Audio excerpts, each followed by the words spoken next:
मैं इनको चैलेंज करता हूं कि लाहौर में आके किसी दिन लक्ष्मी चौक के ऊपर और यहाँ पे आके खाना खा दें। हम वोट ऑफ कॉन्फिडेंस लेने जा रहे हैं पंजाब असेंबली से कि चुप चुपीते असेंबली जा बढ़ांगे। सारे जो है चूहे की तरह अपने बिल में घुस गए।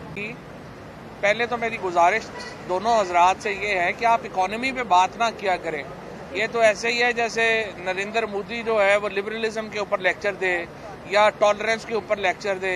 आप इकोनॉमी का पता ही नहीं आपको कुछ और आपने उसके ऊपर कह रहे हैं कि मईशत फलां तबाह हो गई या फलां तबाह हो गई।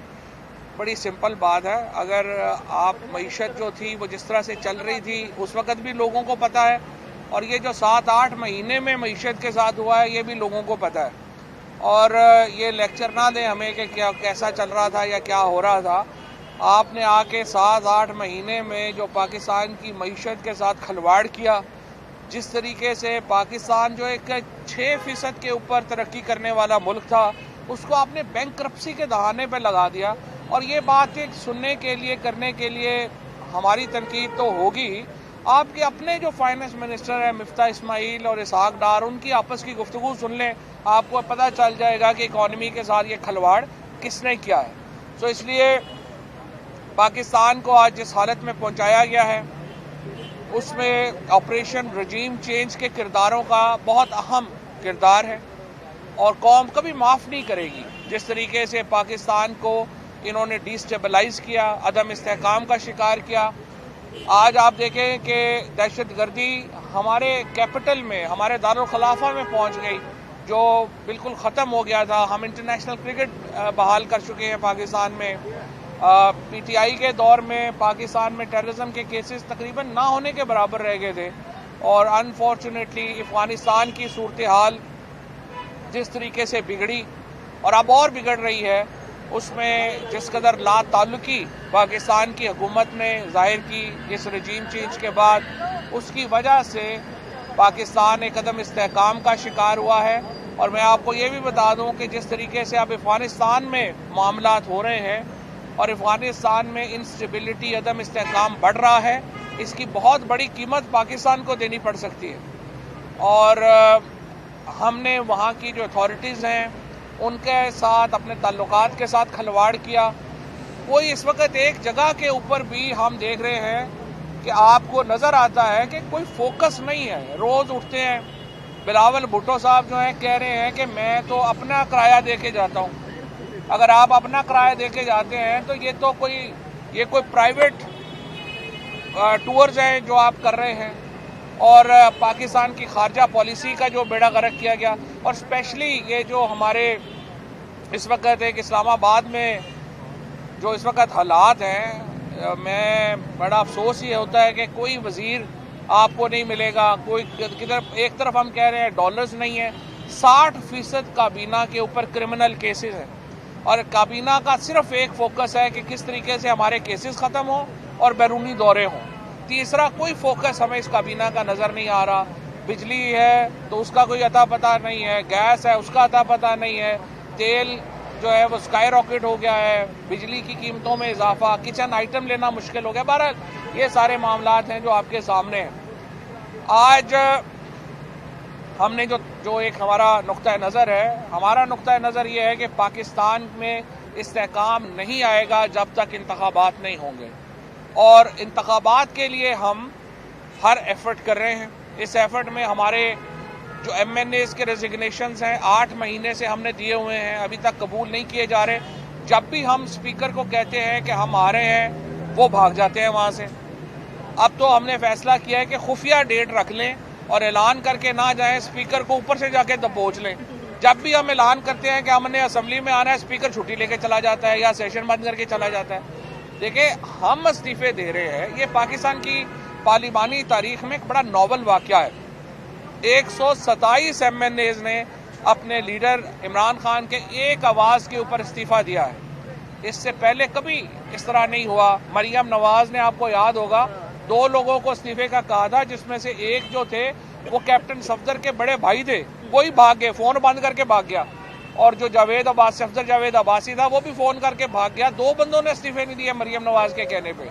और दूसरी तरफ तहरीक इंसाफ के 127 MNAs ने इमरान खान के एक कॉल के ऊपर इस्तीफे दिए।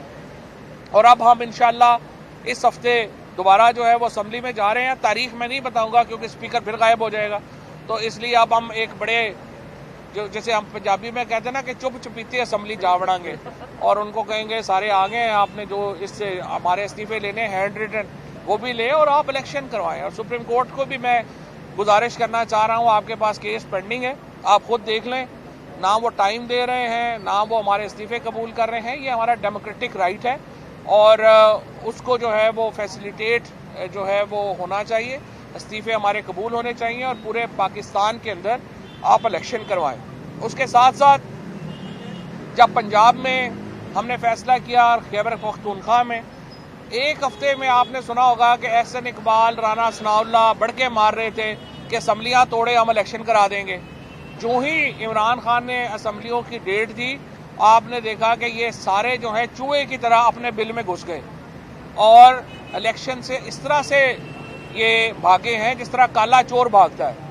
आज आपने देखा कि इन्होंने इस्लामाबाद में इलेक्शन के लिए जिस तरीके से बलदियाती इलेक्शन था उसकी तारीख बदलने के लिए जिस तरह से इन्होंने इतनी जल्दी कानून में तरमीम की कि उसके ऊपर बहस, तो क्या कोरम भी पूरा नहीं था और बगैर कोरम के ही जो है वो सेनेट से बिल पास हो गया, सिर्फ ताकि इस्लामाबाद में इलेक्शन जो है वो ना कराने पड़े। आप इस्लामाबाद के बलदियाती इलेक्शन नहीं लड़ सकते, आप पंजाब में इलेक्शन नहीं लड़ सकते, केपी में, सिंध में, कहीं पे भी आपका चेहरा ही नहीं है कि आप लोगों के सामने जाए। और ये जो सारे लोग इस्लामाबाद में सिक्योरिटी में बढ़ के मारते हैं, मैं इनको चैलेंज करता हूं कि लाहौर में आके किसी दिन लक्ष्मी चौक के ऊपर और यहाँ पे आके खाना खा दें, इनके खाना खा लें, इनको अगर गंदे टमाटर ना पड़े तो मुझे कहिएगा। ये इनकी इस वक्त बहुत बुरा हाल है इनका, इसलिए ये इलेक्शनों से भाग रहे हैं। तीसरी बात, हम अपने जो अज़म है उसके ऊपर हम कायम हैं। हम पंजाब में और खैबर पख्तूनख्वा में इलेक्शन कराने के लिए पूरी तरह तैयार हैं। आज इमरान खान साहब ने जो पंजाब की सीनियर लीडरशिप है उसका इजलास किया, उसमें मियां असलम साहब मेरे साथ खड़े हैं, सीनियर मिनिस्टर मुसरत मेरे साथ खड़ी हैं, तर्जमान है हुकूमत पंजाब की, और इसके साथ सप्तैन साहब, राजा बशारत और हमारे जो तमाम लोग हैं, सीनियर लोग हैं, वो शामिल हुए। और कंसल्टेशन में हमने फैसला ये किया है कि हम वोट ऑफ कॉन्फिडेंस लेने जा रहे हैं पंजाब असम्बली से। आज एक वफद जो है वो चौधरी साहिबान से मुलाकात करेगा, चीफ मिनिस्टर से और मोनिस अलाई साहब से, और उस मीटिंग में हम डेट तय करेंगे कि किस तारीख को असम्बली का इजलास बुलाया जाए और वोट ऑफ कॉन्फिडेंस जो है वो चीफ मिनिस्टर को दिया जाए ताकि असम्बलियों की तहलील जो है वो मुमकिन बनाई जा सके। हमारे तमाम मेंबरान इस वक्त 177 मेंबर जो है पीटीआई का वो चौधरी परवेज इलाई को बैक कर रहा है, 10 मेंबर पीएमएलक्यू के अपने हैं। इस हिसाब से हमारे पास इस वक्त 187 मेंबरान जो है वो मौजूद हैं। स्पीकर को निकाल के, स्पीकर को शामिल करें तो 188 हो जाएंगे।